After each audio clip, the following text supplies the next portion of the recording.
So guys দেখুন আরো একটা ট্রেন আসতেছে। ও মামা সেই ভিউ,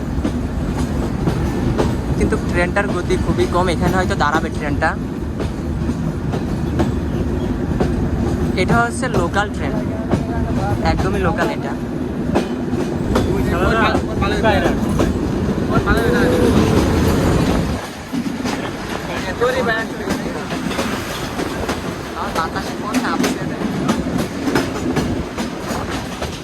আপনারা এখন দেখছেন বাংলাদেশের প্রথম পারমাণবিক বিদ্যুৎ কেন্দ্র, যেটা রূপপুর পারমাণবিক বিদ্যুৎ কেন্দ্র।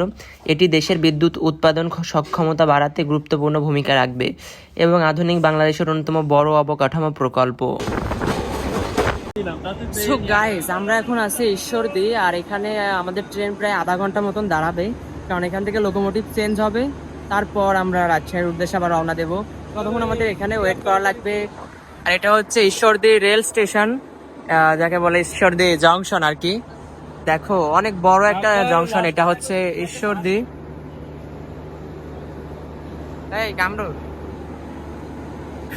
এটা হচ্ছে কামরুল। আসলেই সুন্দর জায়গাটা। আর এটা হচ্ছে মালবাহী ট্রেন, যেটা হচ্ছে হয়তো বাইরের দেশ থেকে আসে। এই ট্রেনটা কি বাইরের দেশ থেকে আসে নাকি? হ্যাঁ, এই ট্রেনটা অনেক বড় আর কি। হারাতে মাল হালাত নিতে আসে। না না, এটা হয়তো বাইরের দেশ থেকে আসে, যেমন ইন্ডিয়া, হয়তো ইন্ডিয়া থেকে এসছে। হচ্ছে আমাদের ট্রেন, আমরা হচ্ছে এই কোচেই ছিলাম। আর সামনে অনেকগুলো কোচ আরো আছে, কিন্তু আমরা সামনে যাইনি, পিছনেই আছি।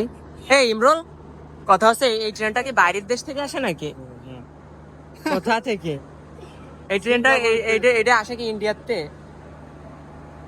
কি জানি, এই জায়গায় ইন্ডিয়ার লেখা ছিল ভাই। আমার জানা মতে এটা ইন্ডিয়া থেকে আসছে, যেহেতু মালবাহী ট্রেন। এখন তোমরা জেনে থাকলে প্লিজ কমেন্টে জানাও যে এই ট্রেনটা কোথা থেকে আসছে।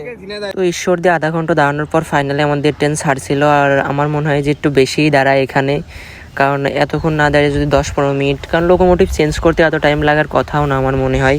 তো যাই হোক, ঈশ্বরদী রেল স্টেশনটা অনেক সুন্দর ছিল। সো ওয়েলকাম রাজশাহী, অ্যান্ড এটা হচ্ছে রাজশাহী প্ল্যাটফর্ম। তো দীর্ঘ 3 থেকে 3.5 ঘন্টা জার্নির পর ফাইনালি রাজশাহী পৌঁছেছে। আর এই যে এর জন্য সম্পূর্ণ দোষটা হচ্ছে এর জন্য আমরা টিকিট পাইনি, যার কারণে দাঁড়ায় দাঁড়ায় আসতে হয়েছে। আর এই দাঁড়ায় আসতে যে কি পরিমাণে মানে শরীর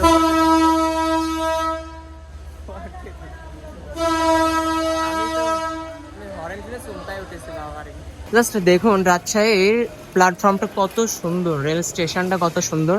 আর তার চাইতে বড় বিষয় আছে যে খুবই পরিষ্কার জায়গাটা। আর এটা হচ্ছে বাইর হওয়ার জন্য, আর ওটা হচ্ছে প্রবেশ পথ, আর এটা হচ্ছে মানে আমরা যে বাইর হবো সেটার জন্য। যাই হোক, ভিতরে অনেক সুন্দর ভাই, আসলে অনেক সুন্দর না? সাইডে ভিতরে হ্যাঁ হ্যাঁ, এই যে এখানে ওখানে কিসের নেট বিটিসিএল। বিটিসিএল। তো এই বিষয়টা আমার খুবই ভালো লেগেছে যে এটা মানে যেই রকম সুন্দর সেই রকম পরিষ্কার।